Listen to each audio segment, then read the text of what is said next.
Hey folks, welcome. My name is Emily and this is Gently Canine Knits, and I'm so happy that you have tuned in today. If you have watched before, you probably know most of the time this is a knitting video podcast.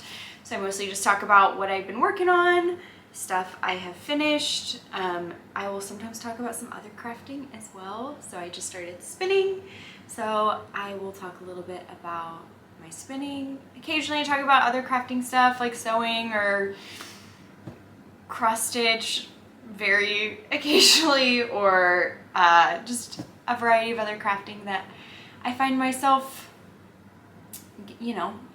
dabbling in. But for the most part, it's mostly just about what I've been knitting. I think, yeah, I said my name is Emily. I live in Seattle, Washington with my husband and our pup Norman, and Norman is actually curled up next to me in this blanket. So I could point the screen down, but you would not be able to see him because he is completely covered, and he's got his like back all the way up against my leg, which I'm very much appreciating today. So yeah, I'm really excited to chat with y'all again. It is Sunday, March 12th. Just had daylight savings in the US, so lost an hour of sleep last night, and like I knew that that was happening, but I didn't realize, like, for some reason I thought it was Sunday night and not like going into Sunday, if that makes sense. And so I like set my alarm last night. I was like, that doesn't seem like as much sleep as it should be. Realized it was because, anyway, this doesn't matter. I'm very excited to be chatting with y'all today. I have a couple finished objects. I have some works in progress that I've been working on. I'm feeling like I'm not working on that much right now. Like, I guess I'm just kind of in between projects. I don't know. I'm feeling like the itch to start new things. So maybe that will be in my plans today. My husband is out of town this weekend, so it's just me and Boog. Me and Norman. Boog is everyone calls their pets like weird things, right? Like, and you don't even know like how it happened or how you got there, but for some reason we call Norman Boog. So it's just me and Boog this weekend, and so I'm not a person who like loves to be on my own. I very much miss an office, and so I have been scheduling my days to be like full, very full days to keep myself busy. And yeah, one of the things on my list for today was to record a podcast episode. So that is what I'm doing now, and I'm going to talk to y'all about what I've been working on. Yeah, so let's just go right into it. I have 2 finished objects for the week. I guess I say week. It's been like, I don't know, like a week and a half. I don't know, doesn't matter. I have 2 finished objects since I last chatted with y'all, and it is kind of a set. I finished my Manhattan mitts, and I also cast on and finished the Manhattan hat as well. And I'm really, really happy with how these turned out. Honestly, the mitts, you can probably tell from like how fuzzy they are on the insides. Like, I've been wearing them quite a lot. I thought that I was a gloves person, and then ever since I realized that my fingers would probably stay warmer better if I wore mittens, I'm totally converted. I'm 100% team mitten now. Love it. I think my hands have been so much warmer wearing mittens, and I just love these. They feel so soft. They're so fun with the confetti. Let me put them on and I can show you.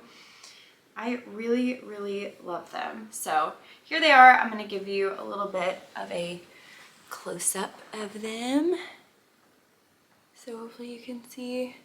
It has the increases for the thumb are really cool. I like it on the inside of the hands, and then this is what it looks like on the back. And then the decreases for the top matches the same as the hat. So let me show you the hat as well.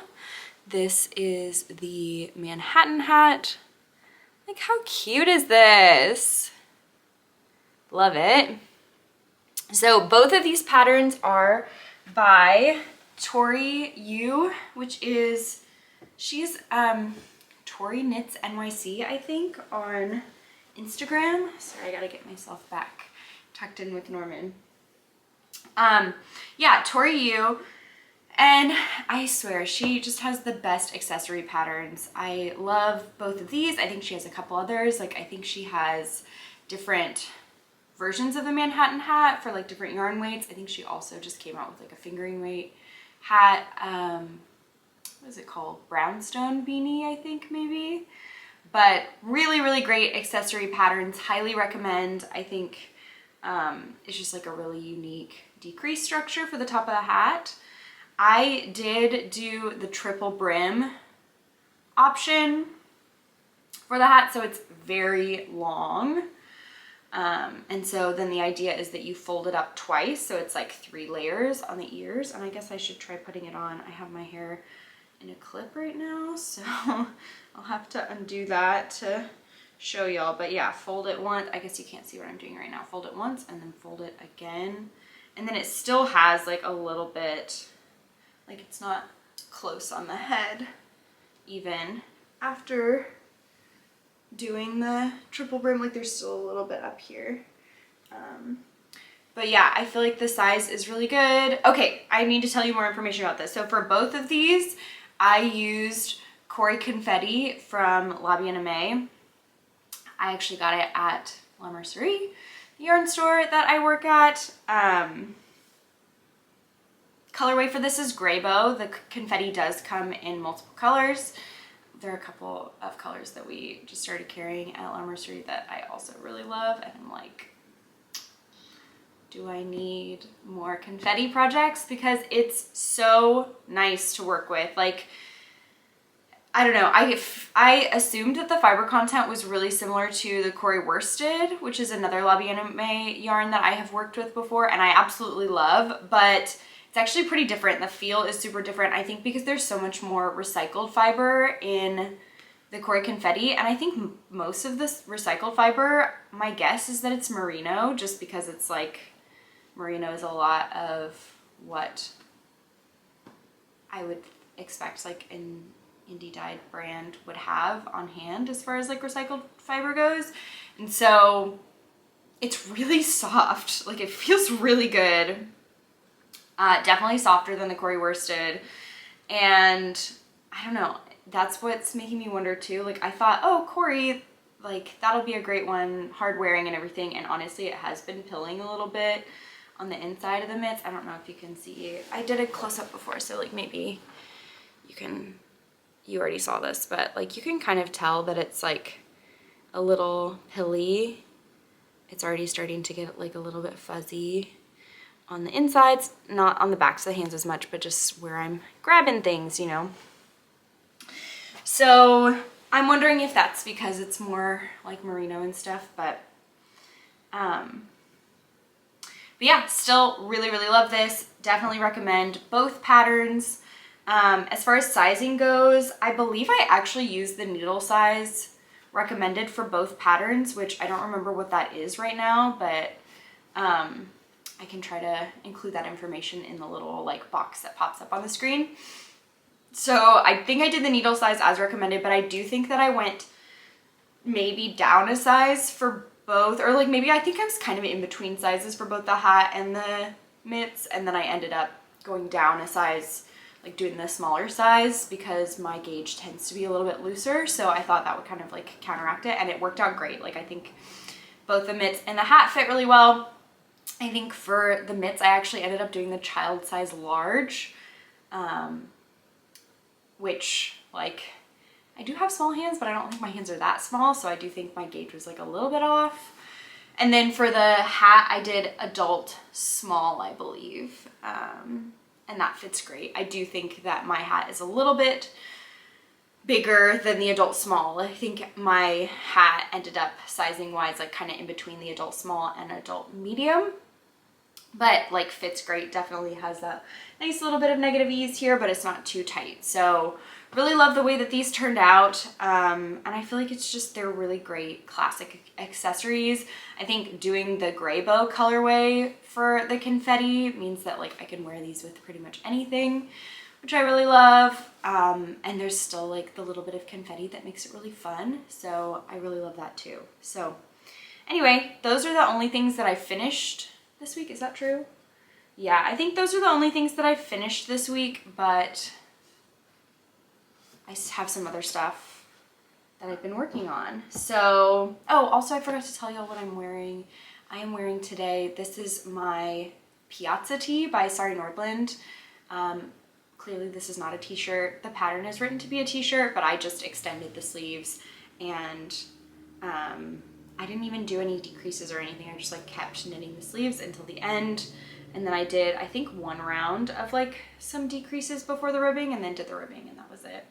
And the sleeves are honestly, like, I thought that I was really happy with the length of the sleeves. I think I may have done them a touch short. I was trying to finish this sweater right before going to Rhinebeck. This is my Rhinebeck sweater. I was literally blocking it at our like hotel like a couple days before Rhinebeck, so it was a little bit of a sprint to the finish, and so maybe there was some of that when I was like, yeah, I want really short like bracelet length sleeves, because that would mean they were done sooner.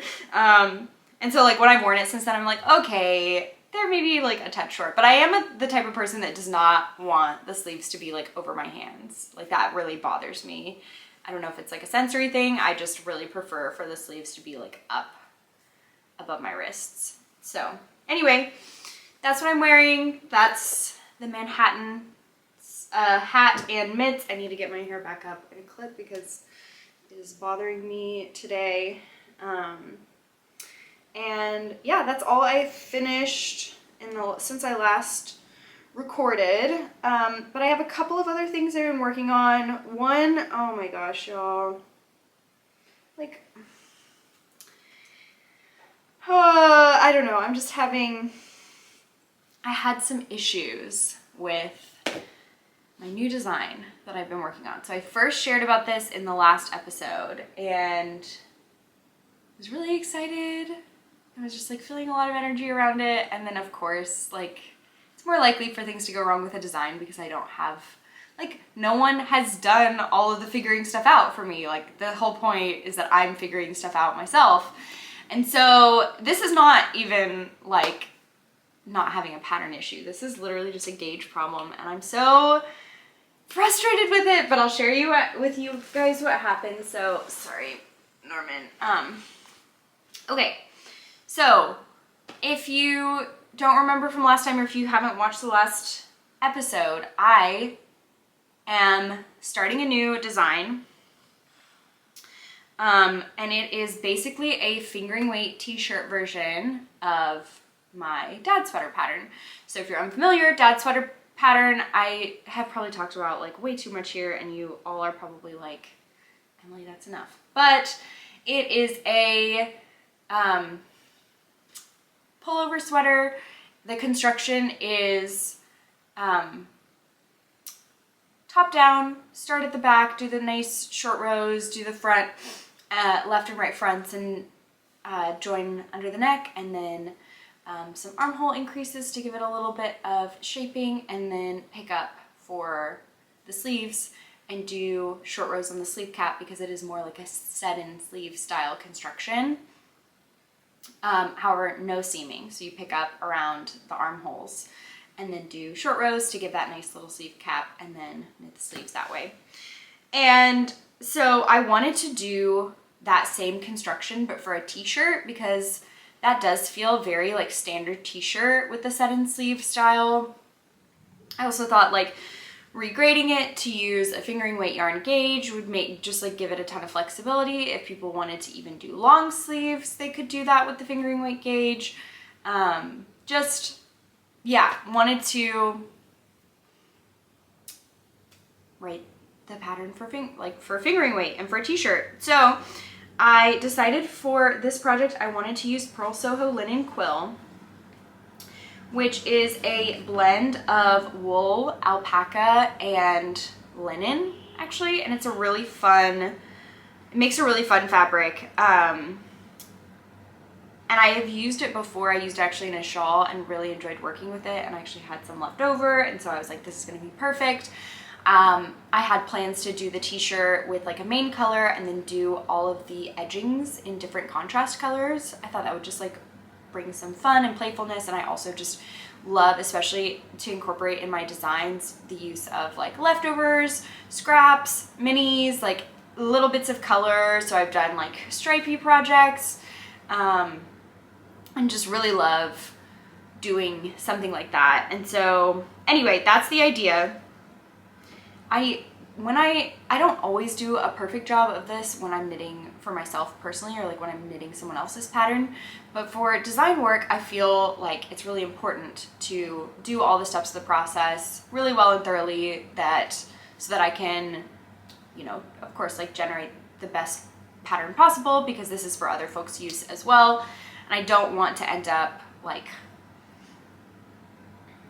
setting myself back by not doing like all the steps. I don't know. I think y'all understand. Basically, like when I'm doing a design myself, I feel strongly about like doing all the steps of the process properly. So I knit a full swatch in the yarn that I'm using, and I bound it off and blocked it and everything, and then I measured my gauge, and I used the gauge measurement to determine how many stitches to cast on, and like graded out how to basically like how to do the pattern for my size. I actually have at this point graded most of the other sizes as well, based on the gauge of my swatch. And then I knit the garment.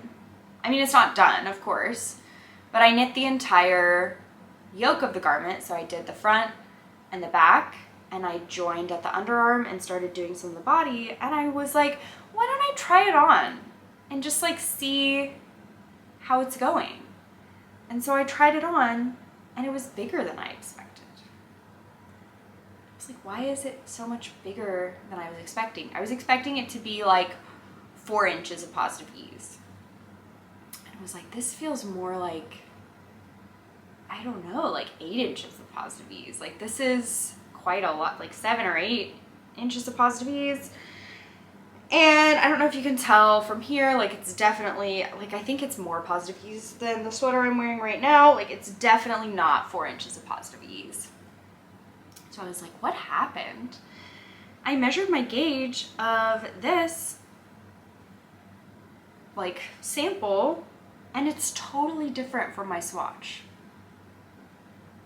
Even pre-blocking, it was such a looser gauge. So like this swatch is 24 stitches per 4 inches, and this was 22 stitches per 4 inches. And it's the same needle size, everything. I know you might be thinking, oh, okay, you did the swatch flat, like maybe if this is in the round, but no, this whole part is flat. Like, it should be the same gauge.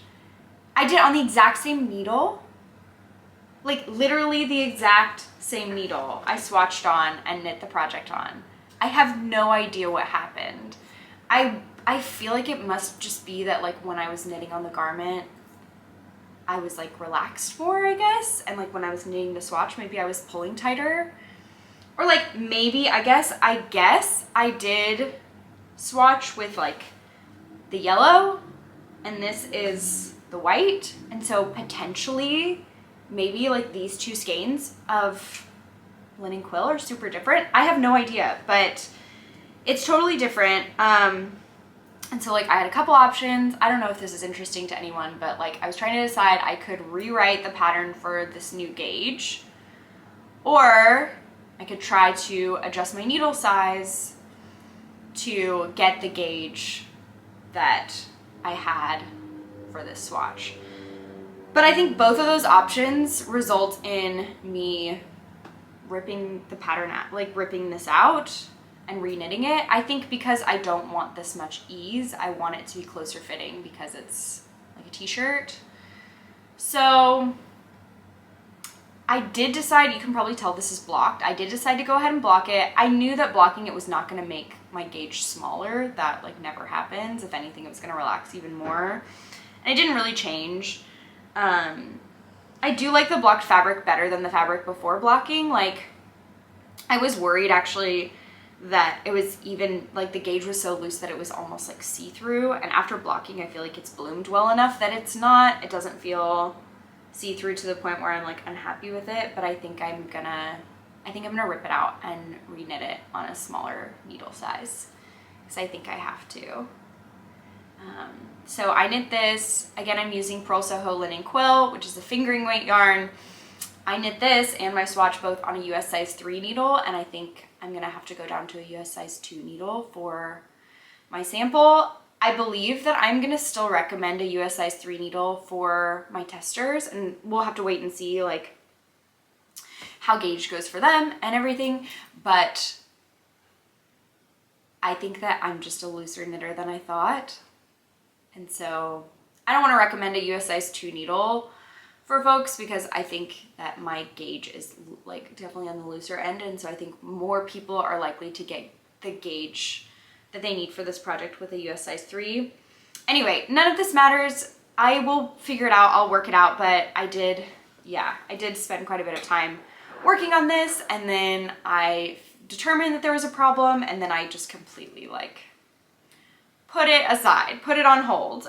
Was like, no, I'm not, I don't know. I was just really disappointed and frustrated by it. And I think like, even though there's no rush, you know, like I don't have a timeline, I'm not working with anyone else on this pattern, so it's not like I have a deadline or obligations to uphold or anything, but I still was just like, you have in your head, like, oh, I'm gonna finish this by this time or whatever, and it's disappointing when that can't happen, you know, like when that timeline that I had in my head becomes like less possible.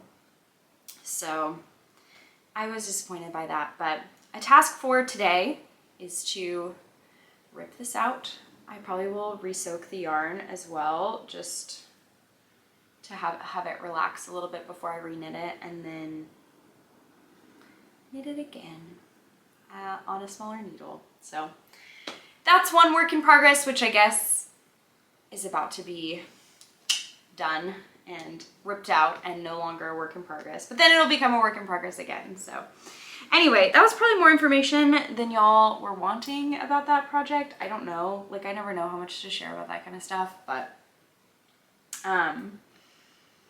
yeah, so that is my first work in progress. And then really the only other thing I've been working on is my Auer sweater by Sari Nordlund. So I think I shared just the very beginning of this project last episode. And I mean, it's not the most like exciting thing right now, honestly, because it's a bottom-up sweater. So this is literally just a tube, but this is the Auer, spelled A-U-E-R, by Sari Nordlund. It is a bottom-up raglan. So I've never done a bottom-up raglan before, so I'm excited to try this, although I am not a huge fan of bottom-up sweaters, to be honest with you. I much prefer a top-down sweater, but really loved the way this one looked. We have a sample of it at La Mercerie that I've tried on, and I've really just love the way that it fits and the shape and everything, and so I was like, okay, I'm gonna do it. I thought it would be fun to try a different construction, so I decided to go for it. I'm knitting this with 2 yarns held together. I am using, this is, let me hold them up for y'all. So this one is Life in the Long Grass, and the colorway is Barn. And then I am holding, and this is their sport weight 100% merino. And then I'm holding it together with, this is Farmer's Daughter Fibers Odang, which is their Surrey silk base, and the colorway is Pretty Shield. And I love the way these two are working up together. Let me give y'all a close-up of the fabric as well.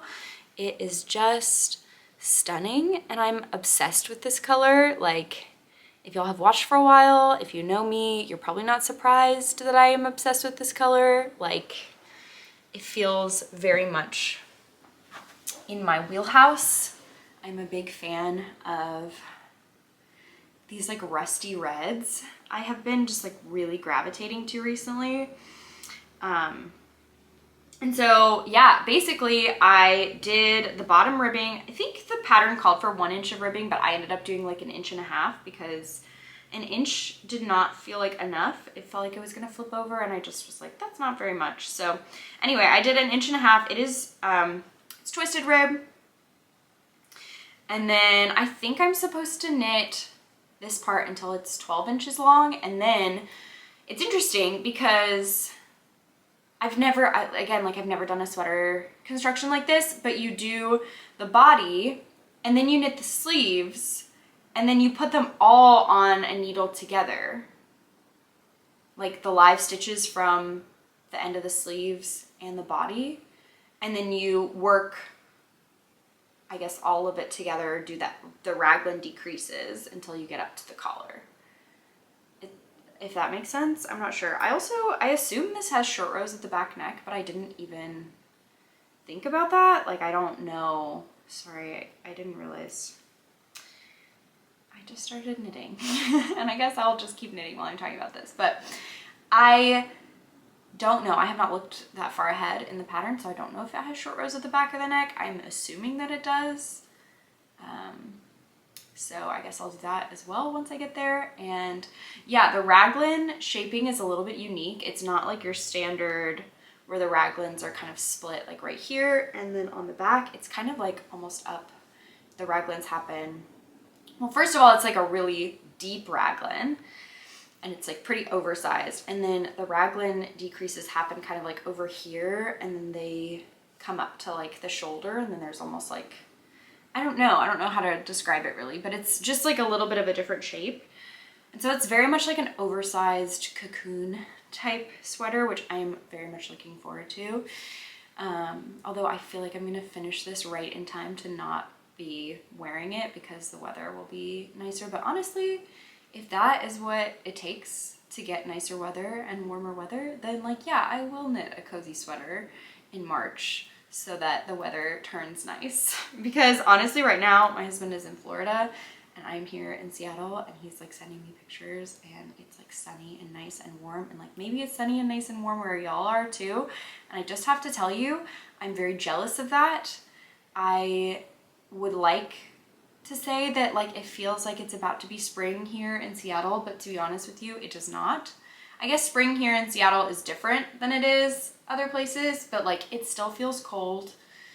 I mean, like I took Norman on a walk this morning and it was like 35 degrees, like Fahrenheit.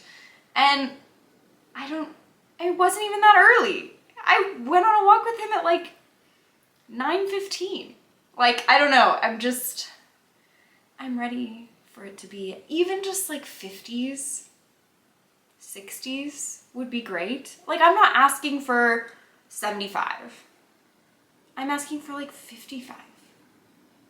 I don't know. March feels like it should be time for that. But anyway, I've lived in Seattle long enough to know that like I have to actually wait until like June for the weather to not be like this. So anyway, I'm very jealous. If you all are, wherever you are, if you're having nice warm weather, I'm very jealous of that. And I'm gonna just stay here continuing to knit my fuzzy, oversized, cozy sweaters because honestly, by the time I finish this, I probably will get somewhere from it because it probably will still be cold here. So, yeah, and that's all I've been working on. I guess, I was gonna tell you what size I'm knitting. I'm knitting the smallest size. I honestly don't know if I have gauge or not. I kind of think I don't. I think it's a little bit off. I remember knitting a swatch briefly and then not doing a real swatch where I like bound off and blocked it. I think I just kind of knit some and then I kind of measured it. And I decided that I was gonna knit the smallest size. I don't remember if that's the one that, actually, I'm pretty sure my gauge was off. I think my gauge was a little bit loose, and so I think maybe if I had gauge and I was gonna knit the size that gave me the intended ease of the pattern, I would have knit the second size, but I think because my gauge was a little bit loose, I decided to knit the first size. And I am knitting it on a US size 5 needle. To be honest with you, I don't know if that is the needle that the pattern calls for. So I don't have the information here for you. But I am doing actually a little bit of a different yarn weight than the pattern calls for as well. The pattern calls for fingering weight and lace held together. I think it's like a standard like fingering weight and mohair. And I am using sport weight and Sari. So my yarn is definitely heavier than the pattern calls for. So that would make sense also for my gauge to be a little bit looser, like bigger, larger as well.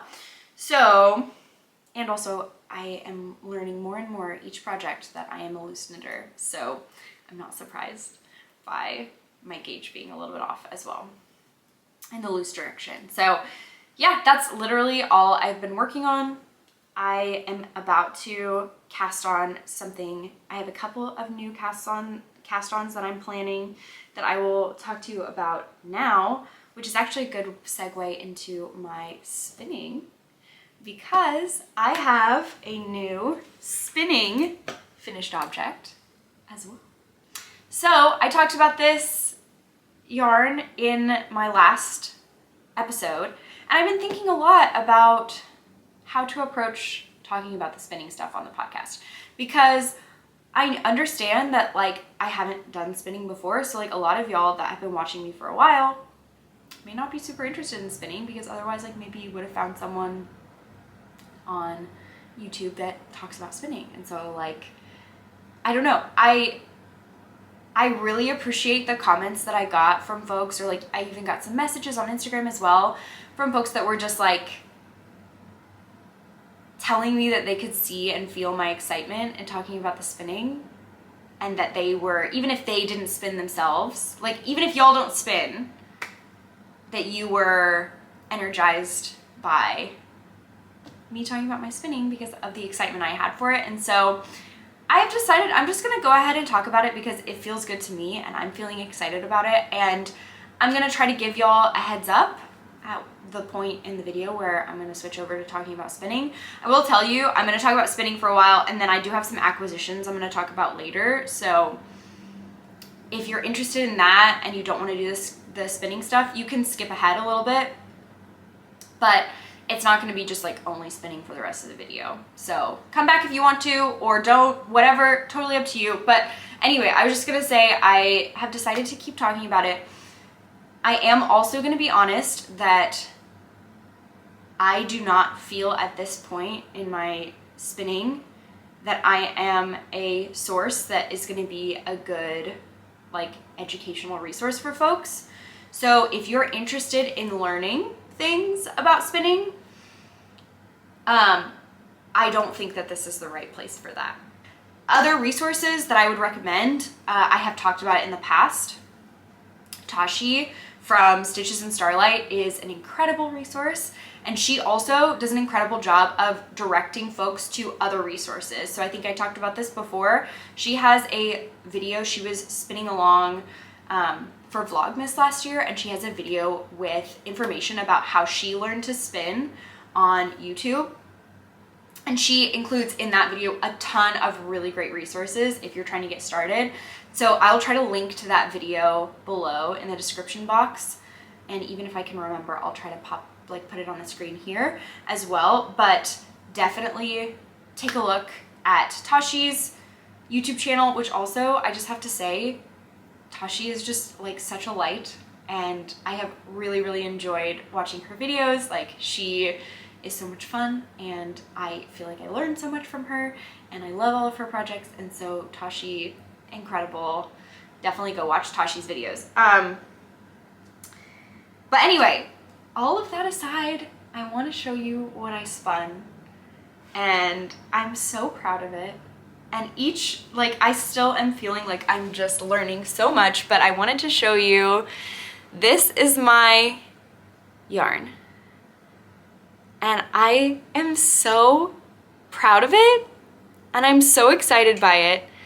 And I don't know, I feel like I could just go on and on about this project forever, but yeah, let me tell you what this is. I spun some gray BFL, so the gray in here is BFL, and then some white, like cream merino. And I actually had quite a bit more of the merino, and I ended up spinning that one quite a bit finer, like thinner, and so I have quite a lot of the merino left over. and I still have it just like the singles on a bobbin somewhere. But yeah, I basically just spun the BFL singles, I spun the Merino singles, and then I applied them together. Just a standard, I believe it's called a combo spin because it's 2 different fiber contents and standard like 2-ply. Did not do anything crazy with this. I did spin the BFL singles first, so you can definitely tell that I got better with the Merino because the BFL is quite, I think I just got more comfortable spinning thinner, like spinning finer singles. And so you can tell if you look closely that like the BFL is definitely thicker. You can tell from afar as well, like this skein looks more gray than it looks white.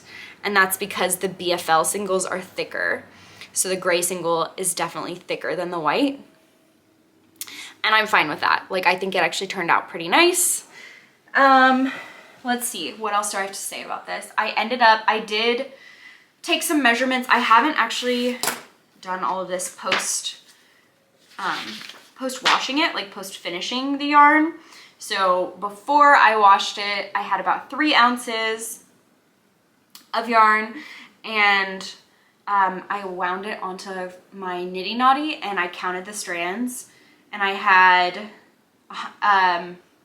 128 strands on my nitty knotty, and I have a 1.5 meter nitty knotty, so that means that I had 192 meters or 210 yards for an 87 gram skein, or like 3 ounces. So it's a little less than like a standard 100 gram skein.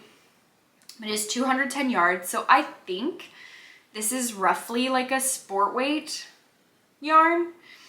I tried to do the reps per inch, but honestly, I'm so confused about that. Like, I have this little tool.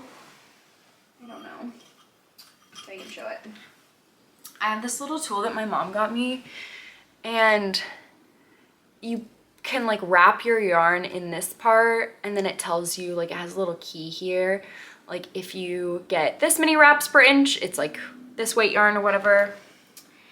And I did it, and I think I was pulling it too tightly because I was getting like 15 or 16 wraps per inch, and that would be like lighter than fingering weight.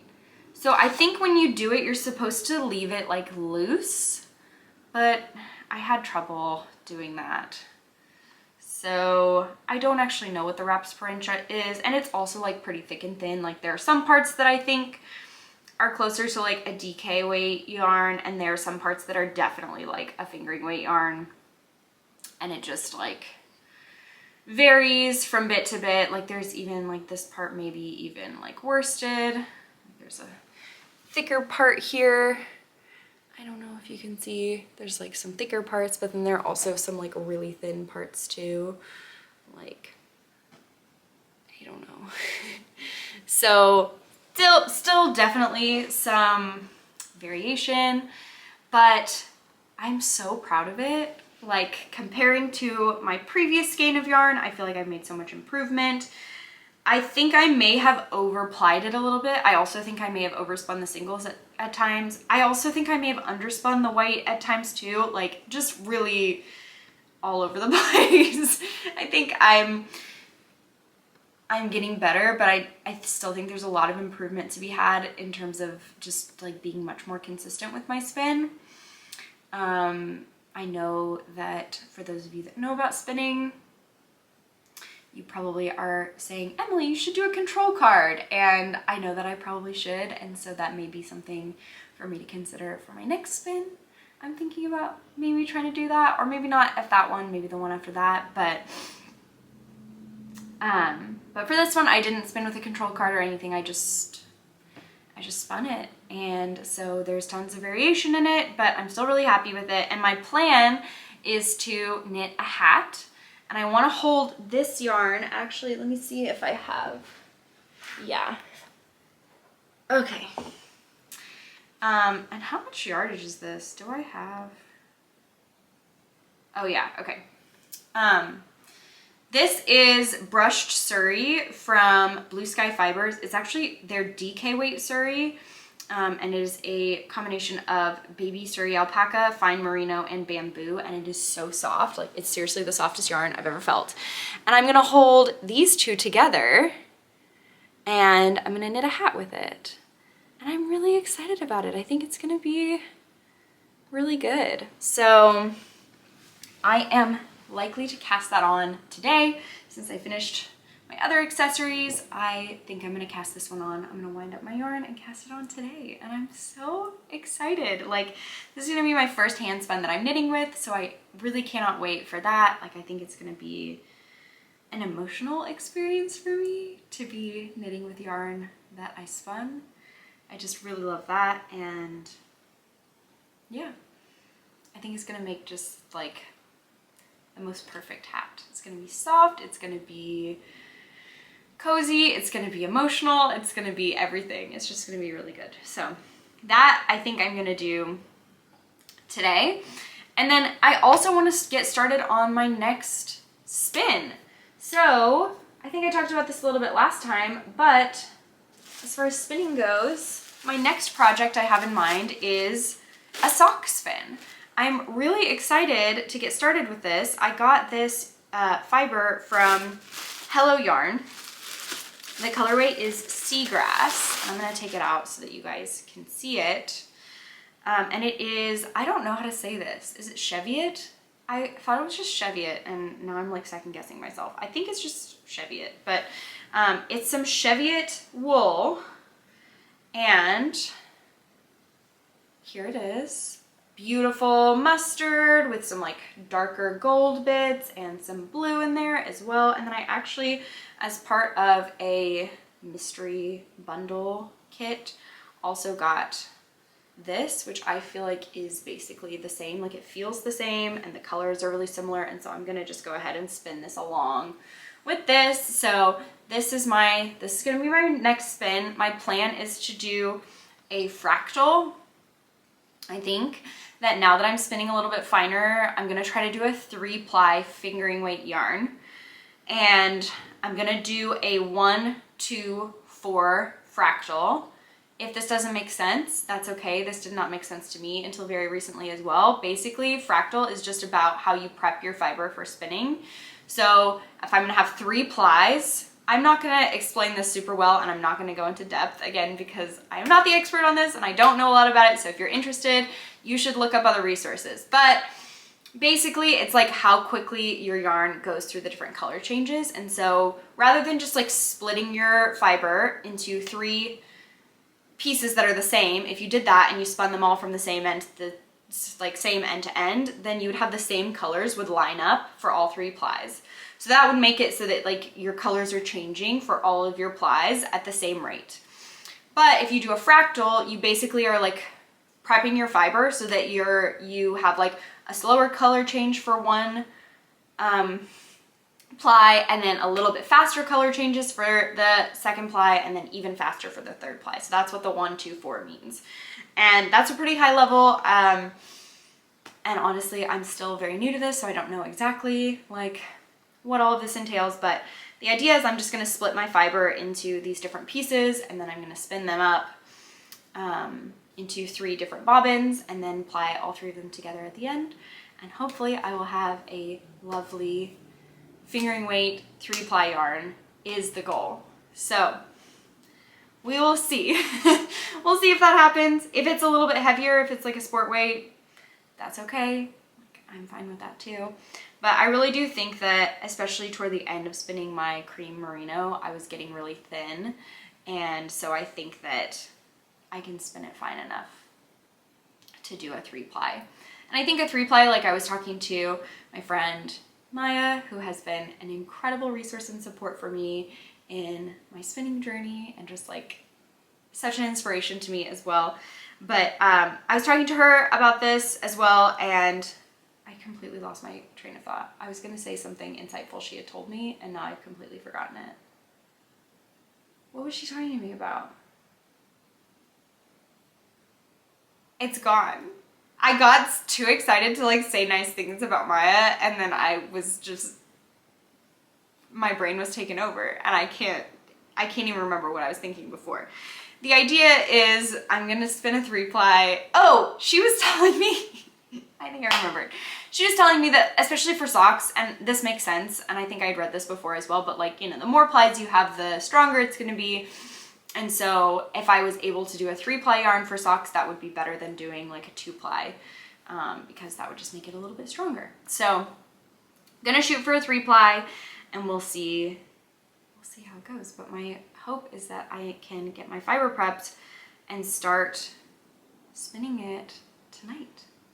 So yeah, wish me luck, and maybe I'll have some progress to share with y'all next time. So that is my next spinning project. Okay, that is it as far as stuff I've been working on, or stuff, I guess this is stuff I'm planning. But I've got some acquisitions to share. I have been acquiring some yarn, and to be honest with you, I really feel like I've been acquiring a little bit, maybe too much yarn, and so I need to be slowing down a little bit.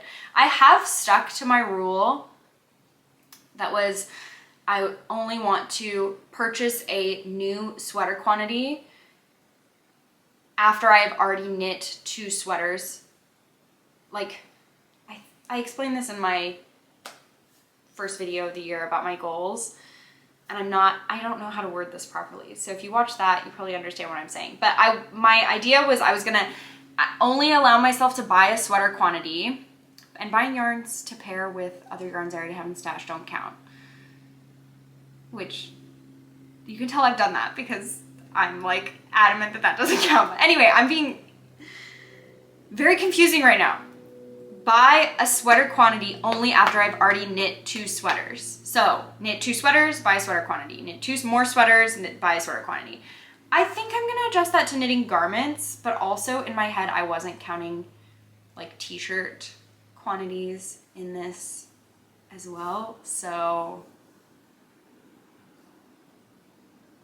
I don't know.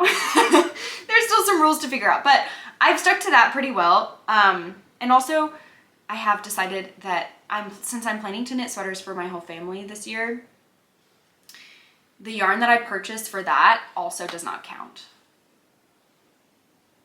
So basically I'm just like saying that nothing counts, and then I'm like, I'm doing a great job. Anyway, I haven't bought any new sweater quantities this year. I've only bought yarn to pair with other yarns. Like I bought the Life in the Long Grass this year, but that was to pair with yarn, the like Pretty Shield that I already had.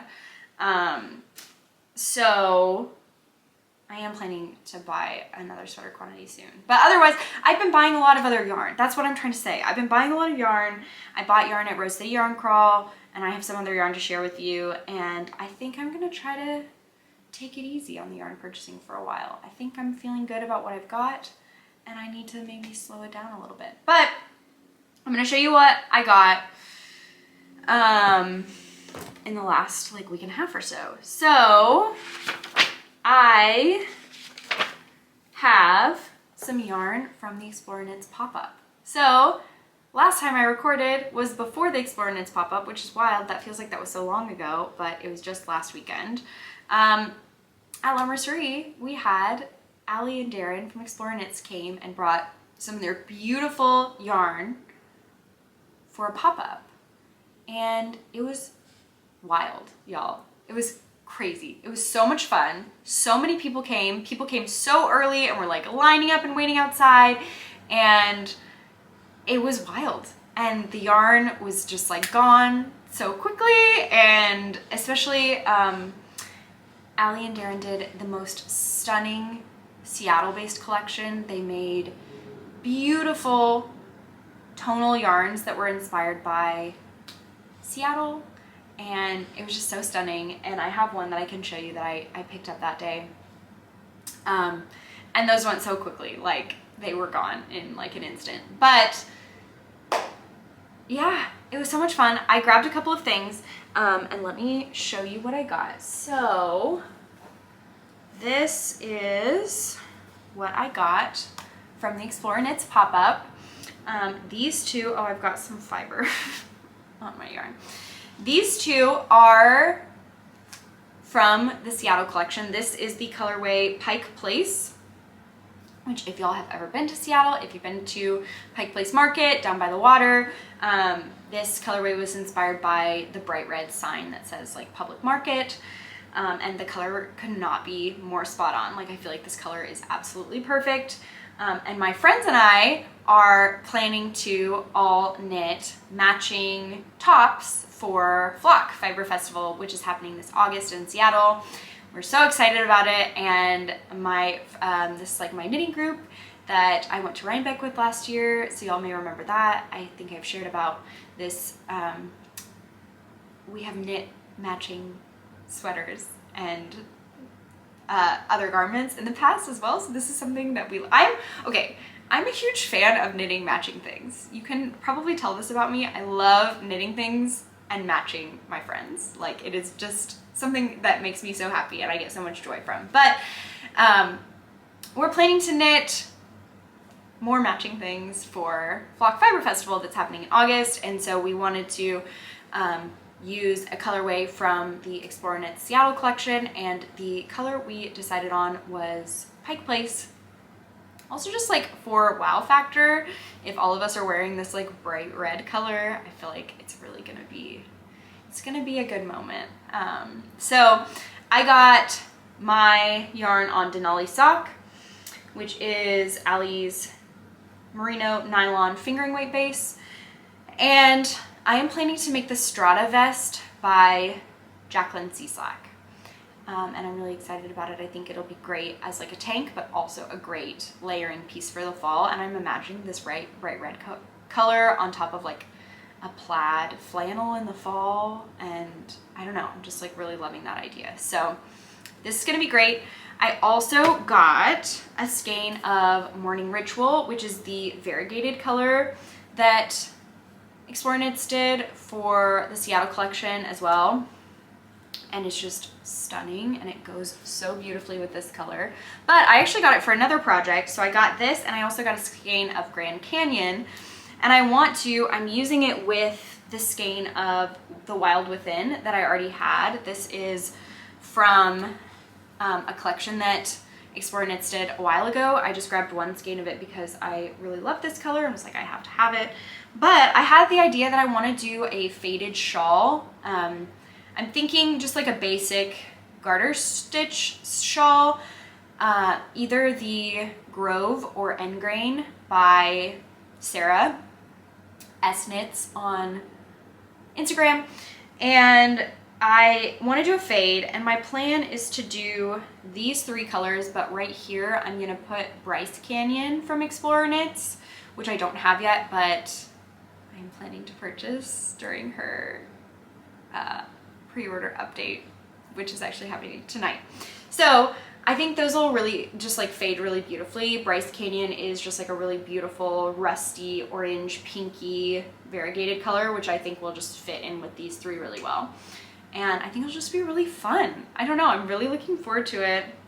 And I want to cast on like right now, but I'm not going to get the Bryce Canyon yarn for a while because it's like a pretty long turnaround for the Explorer Knits National Park collection. So I don't think I'll get that till the summer, so I shouldn't start yet. But I just like, I enjoyed my time with Allie and Darren so much that I like came home and was like, well, I only want to knit with their yarn because they're the best people, and I just want to knit with their yarn exclusively from now on, because like they were just so nice and I love them and I love their yarn, and I just wanted, I don't know, I want to knit with it only. But there's lots of other yarns that I have that I love. I'm gonna knit with other stuff, but that was just the instinct that I had coming out of that. So so yeah, the pop-up was amazing. This yarn is just like stunning, and I very much, I guess, am on like a reddish pink kick right now, and I can't wait to work with this stuff. So I got that, and then I also got the yarn to make my sister's dad sweater. So if you've been here for a while, I've talked extensively about how I'm making dad sweaters for my whole family. Dad sweater, excuse me, is my design. I have already knit one for myself and my dad, and I finished my mom's as well, and I'm giving it to her this week because my parents are coming to visit. They're actually gonna be here tomorrow and I cannot wait. It's gonna be so much fun. But I finished my mom's. It's actually blocking right now. And so I just need to knit them for my brother and sister as well. And I'm also probably gonna knit one for an office too because I can't help myself. But I got the yarn for my sisters. So she had picked out, she wanted Lebby and Aimée Corrie worsted, and she picked out the colorway Lichen, which is just the most beautiful, like green gray, sagey color, which I love and also feels very Hannah to me. And so I got that, and I'm gonna knit her dad's sweater. So I don't know when exactly I'm gonna do this, but I wanted to go ahead and get the yarn just so that I had it on hand for whenever I'm ready to cast on. I may actually do my brother's first, so I guess I should get his yarn too. But I did go ahead and grab that yarn just to make sure that I had it on hand. And then my last acquisition is I got some Elder, Ritual Dyes Elder, also from La Mercerie, because I want to make a Chesley toque. Am I saying that right? I can never remember if it's toque or toque, but I think it's toque. I want to make the Chesley toque. This has been such a popular pattern, like on Instagram, and like tons of my friends have made it and really love it. And I just really want to make one. I think it's really cute. I think it'll be really wearable. And the pattern actually originally was knit in Ritual Dyes Elder with a silk mohair held with it. Oh, I think my camera battery is about to die, and so I think I need to plug it in so that we don't have what happened last time where I just stopped. Like I lost my recording. Is this gonna... I'm sorry, I probably should stop talking while I'm doing this. Are we good now? Okay. Okay. I think it's charging now. I really hope it doesn't just die. I should have just plugged it in the whole time, but I didn't have the forethought for that. Okay, wow. Mouth is dry. Need to drink some water. Whew.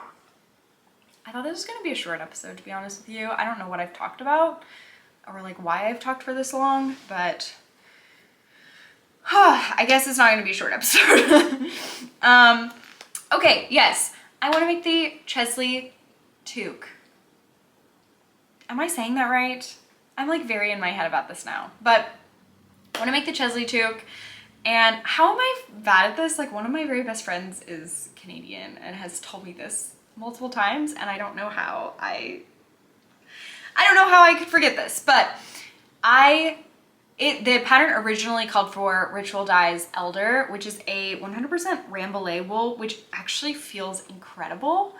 It's grown and milled in the US. And Ritual Dyes has a ton of information on their website about this yarn, and it is just the most magical thing. I really, really love it. It feels incredible, and they have some really beautiful colors in it too. Like I really love the whole palette. But I just could not stop thinking about this light blue color. I don't know if it's like with my dark hair, I thought it would look good. I also just really love blue. I love blue, I love light blue. And so I decided to go ahead and grab the skein of Elder. My friend Maya just knit it, also in Elder. She didn't hold it with like a fluffy yarn, but I got to see her in progress one yesterday, and after seeing it in person I was just like, I'm so sold. And also Natasha from Northern Knits and Pearls came and visited the shop yesterday and was wearing hers, and it was also stunning. She knit hers in like a red color, although I think Natasha mentioned she has also knit several of them. So just seeing it everywhere, and I love it. And also like I think Allie was wearing hers one day last weekend. I saw like I'm seeing this hat everywhere and I'm loving it, and I really want to make it. So I bought this, and then I actually had some leftover Sari in this light blue color from a project I did a couple years ago, and I thought that it went together really well. Like, what do y'all think?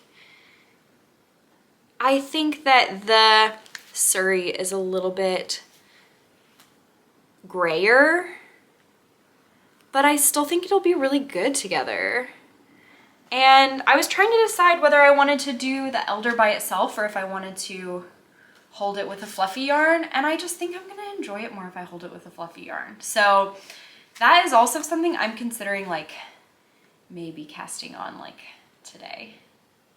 I don't know. Is it crazy to have 2 hat projects at the same time?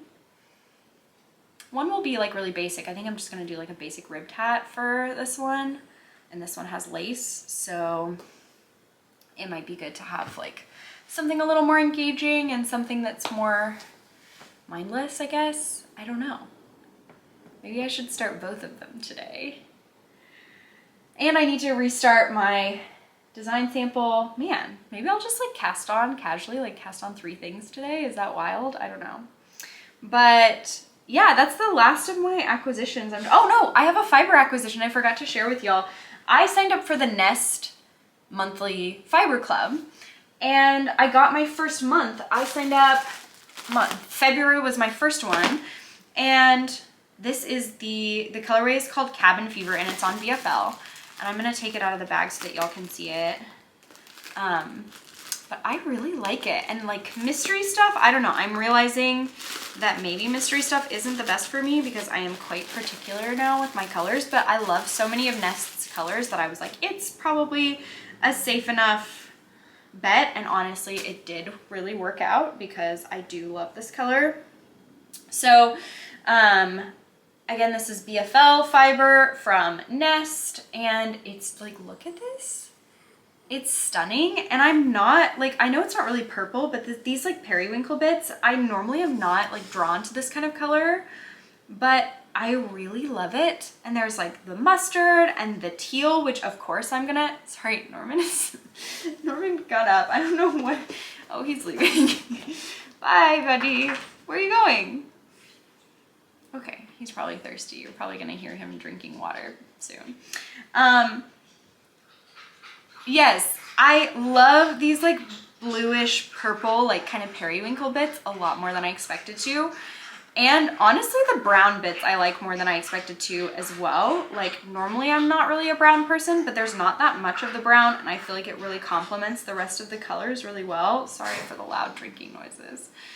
But yeah, I really like it, and I have no idea what I'm gonna do with it.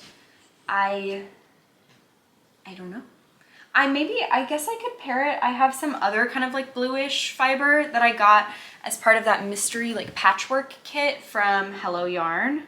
So I could maybe put this with that. That is a thought that just occurred to me right now, and I'm like, oh, I need to text Maya about that because I'm just now thinking about that as an idea, and I'm feeling like that could be good. But anyway, yeah, that's my last acquisition, I think. I think that's pretty much it. Like, did I have, I don't know. I don't think I had anything else. This is my fiber.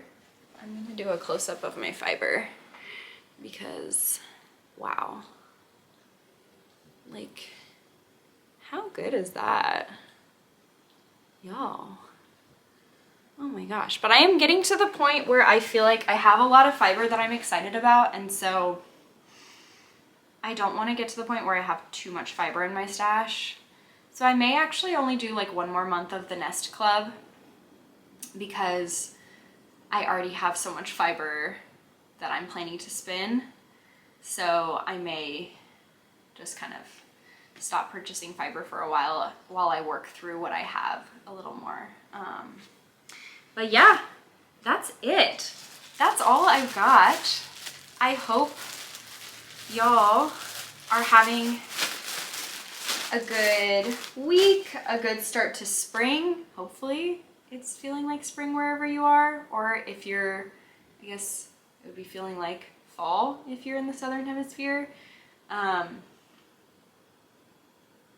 Yeah, and I don't know, I'm still feeling really energized by a lot of my making. I don't know. I'm trying to think about if there's anything else I want to say. As far as like life stuff goes, I feel like it's been pretty much usual stuff. We haven't been outside as much because the weather has still continued to be kind of bad. I've been trying to run though a little bit.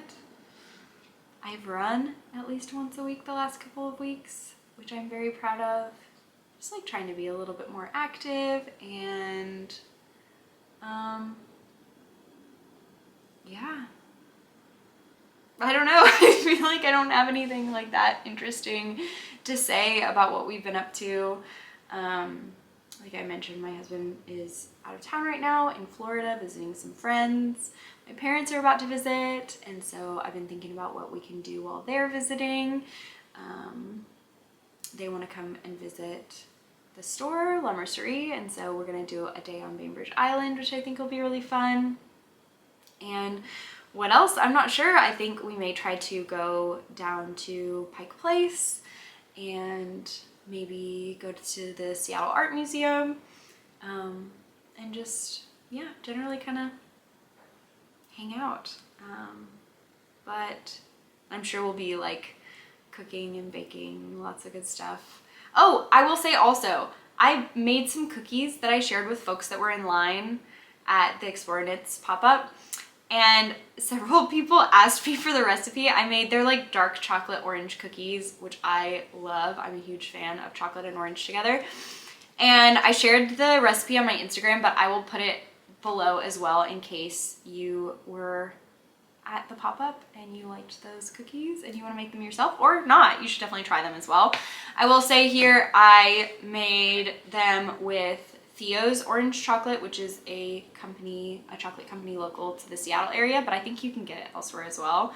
Any kind of like dark chocolate orange chocolate bar will work. And then we actually made some homemade orange extract last year, and I put a little bit of orange extract in there in addition to the vanilla extract that that the recipe called for. And it was super tasty. I think it just gave it a little bit extra of that orange flavor. So yeah, I'll put that down below. I'm trying to think about other stuff. We made lemon ricotta pancakes for brunch last week. We actually made brunch multiple times last week because we were really feeling it, and Nofus was about to go out of town, and so we were like, let's make brunch like several days this week. So we did biscuit sandwiches one day where it was basically just a bacon, egg, and cheese biscuit like you would get from McDonald's. Literally, I made biscuits, and we made just like scrambled eggs and bacon and cheese and like mayo, and super good biscuit sandwiches. And then a couple days later we made lemon ricotta pancakes, which also highly recommend. They were delicious. We've made them before, but I don't know, I think it might be my favorite pancake recipe. We make like several different types of pancakes throughout the year normally, but lemon ricotta might be my favorite, which it feels like a very like spring and summer thing, but I enjoyed it even in March. So yeah, and I'm trying to think about what else, if we made anything else that was fun. We made ramen. It was really good. And I often, when we make like a noodle dish or any kind of like Asian kind of dish like that, I'll make scallion pancakes, and those are like easier than you would think and so delicious. So I'll try to remember to put those recipes down below as well. We had a friend come over for dinner and we made ramen and scallion pancakes, and that was super good.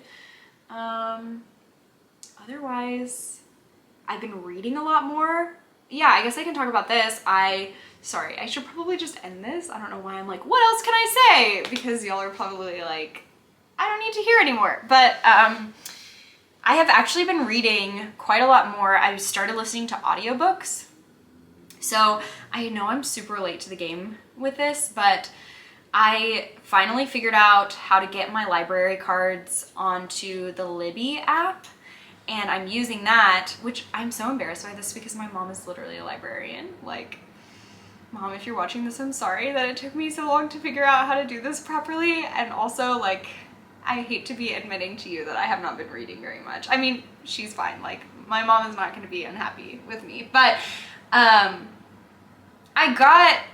have like, I think I have a King County library card and also a Seattle library card. Anyway, I have like multiple library cards.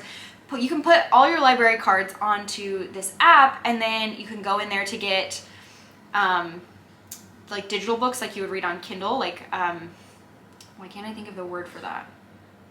It's not audiobook. It's just like, I don't know, like ebooks, I guess. So you can get ebooks or audiobooks through the app really easily. And if you have multiple library cards and you have to like put a hold on a book or whatever, it'll automatically use the library card that has like the shorter hold period.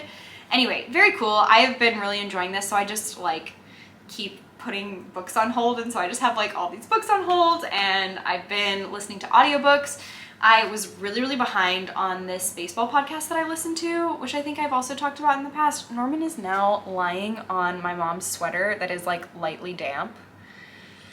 Norman, I don't know why he's like, that can't be the most comfortable place, but anyway, I should take a picture and send it to her.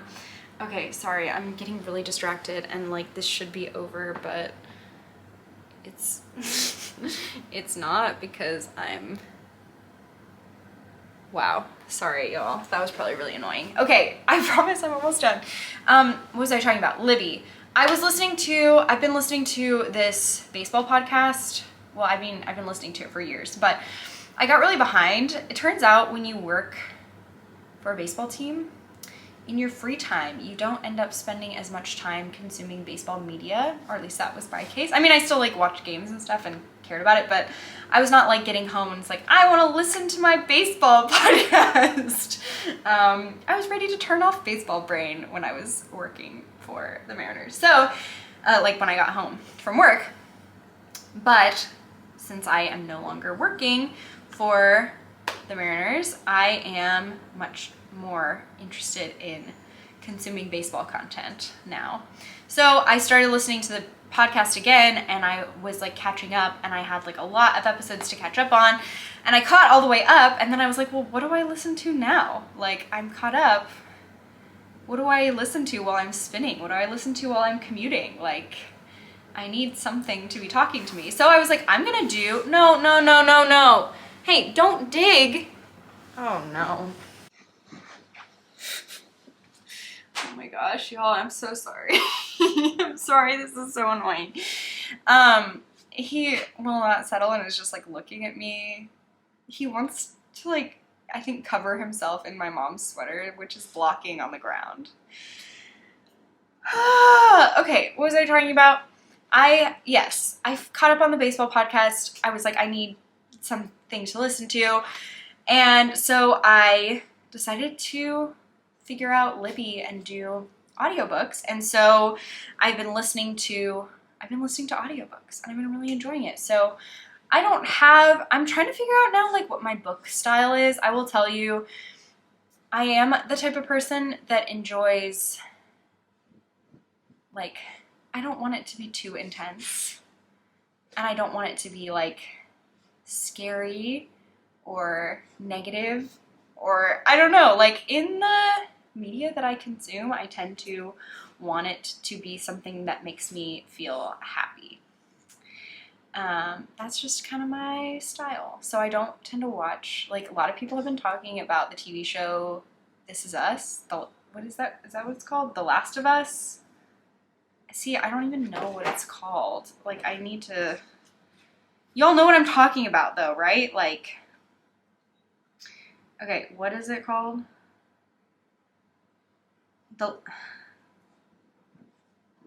Okay, it's called The Last of Us. Sorry, that was also really annoying. Wow, I'm just being the most annoying right now. Lots of people have been watching The Last of Us and talking about it and talking about how it's wrecking them and how they're so sad, and I'm like, could not be less interested in purposefully making myself sad. Totally understand if that's like something you're into, and I love the idea of like storytelling being so powerful that it can make you feel these feelings so intensely. Love that for you, not for me. Can't do it. Don't want to be sad. So I really just want to listen to things and like watch things that are gonna make me feel good and happy.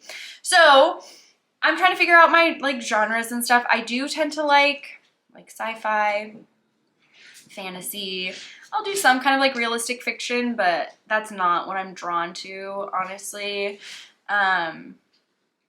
So yeah, I'm reading like, I'm reading like a Dan Brown book right now.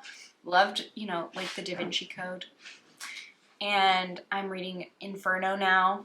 I'm reading with my ears, not with my eyes. And yeah. My family finished, we were doing, like my family does a book club. We just finished reading, what did we just finish? The Martian. And now we're reading Sea of Tranquility by, don't remember. I'm looking up so many things and I'm being so annoying. Right now we are reading, Sea of Tranquility by Emily St. John Mandel. And I think we're about to also read Project Hail Mary, also by Andy Weir. Did I say that right? So that's kind of the genre, the area. And so if you have recommendations, let me know of other books in that realm that I might enjoy that I can put a hold on with my Libby app, because I know what I'm doing now.